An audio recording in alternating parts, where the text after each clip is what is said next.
Welcome back to our channels, Warriors. We are still growing. If you haven't had that chick you met on the party line in the late 90s, smash that subscribe button. Go ahead and have her smash it right now.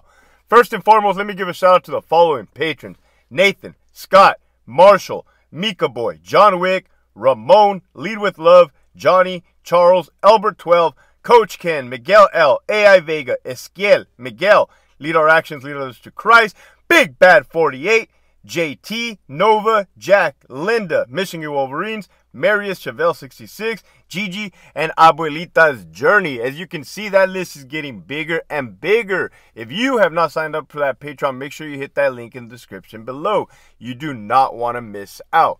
This episode right here, man. First of all, we just hit 16,000 subscribers. 16K in a 6 month period. I can't do the math. Somebody that's good with percentages, go ahead and drop that in the comment box. But here we go. Hector, you worked for the California Department of Corrections for 16 years, where you promoted from the ranks of officer, sergeant, and lieutenant.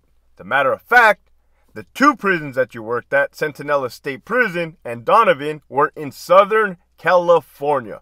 Probably the most southern you can get, bordering Mexico, right? You can... From Donovan, you can see the lights of Tijuana. That's the truth.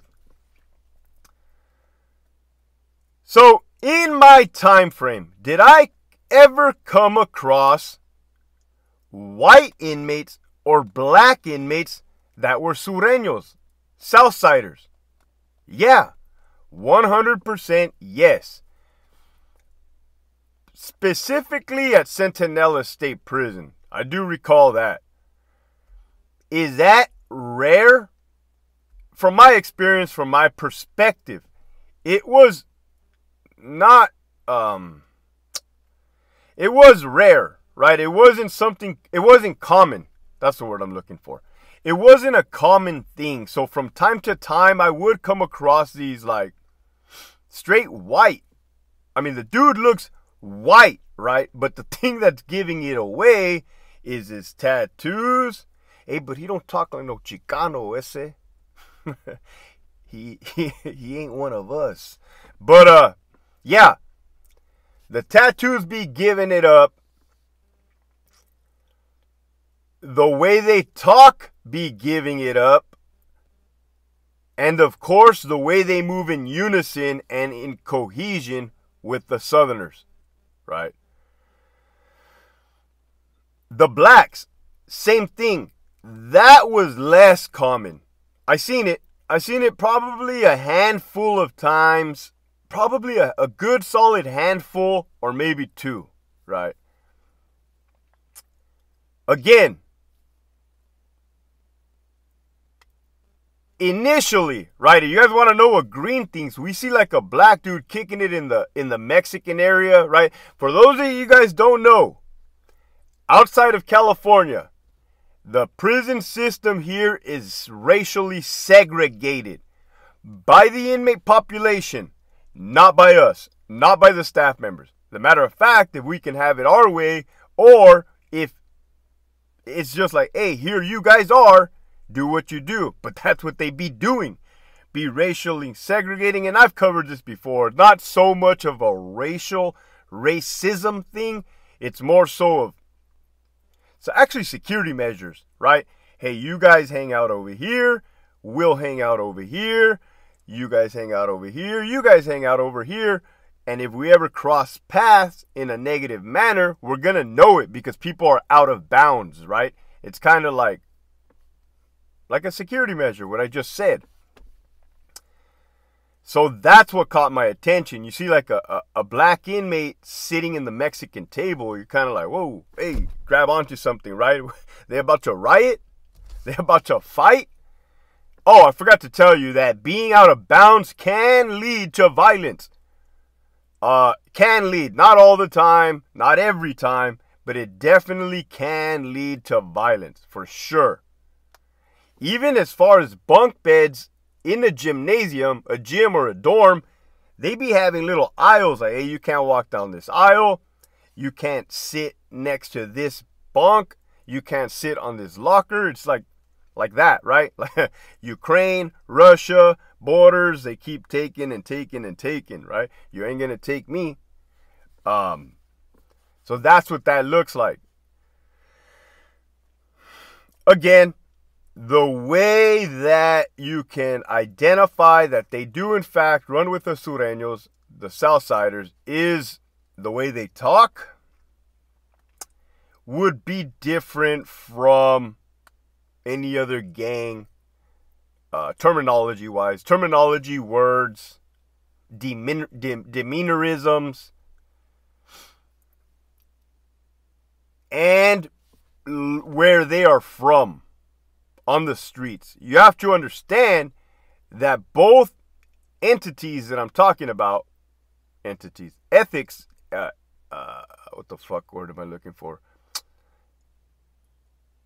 Both races that I'm talking about grew up in the neighborhood, right, of those gangs, those Southsiders. They grew up there, right? That's what they known. They could have been a little white boy with red hair. You'd be eating enchiladas. You'd be eating flautas, chiles rellenos, like sopes. Like, damn. Hey, tell your jefecita that shit was bomb, my boy. Right? So they're built into it. It's not like a facade where you got a white boy named Brad that grew up on the rich side of Brawley, handing out the good candy, and all of a sudden the dude shaves his head. Now he has a 13 tattoo. That's not what that looks like. Same for the blacks, right? Same thing. They be kicking it in the same neighborhood. They grew up. They recognize them as one of them. Period. Point blank. What about riots, Hector? You be talking about riots. They be pow, boom, bam, stabbing each other, right? Calipat level 4, Salinas Valley level 4, High Desert State Prison level 4,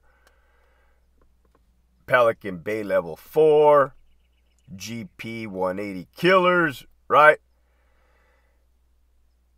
I have heard, especially being out and being able to talk to different individuals of all backgrounds, they be telling me like, yeah, you can accidentally get stabbed. Man, where did I hear? I think I heard that story recently. That it was like a white dude or something. The dude got booked like 3 times, stabbed, boom, boom, boom, and in the heat of the battle, in the melee, right? So it was like, oh fuck. And I said, I think I did have this conversation, and I was like, hey, was there like bad blood there? Was there hey, your boy's memory is fucked up, right? But I be doing my best. Hey Siri, remind me to put on my shoes. Siri, remind me to drink some water so I don't die of thirst, right? It's pretty bad. So I was like, hey, were you pissed or whatever? Like, nah, you kind of write it off as a loss. Like, what are you going to do, right? What are you going to do? Are you going to fucking start warring with your own people? And now you get put in the hat. Now you're going to get sent to Brazil, right? Because you took something personal that was all business. But, yeah, it's not. I was about to say it's not uncommon to see that. If I can put a numbers for you guys, how often, what, like percentage wise, let me see. If you have a whole yard full of inmates, Bravo yard, Centinela, back in the day, bunk beds, gyms, buildings full, you could probably have one, maybe 2 white Southsiders and 1 black Southsider. So that's 3 out of 2, 4, 6, 8. 3 out of like 1,000? I don't know. Again, I'm not good at math, right? Prison guard, just make sure they don't jump the fence, stab each other, or stab us. Message for today is, man, the message for today is,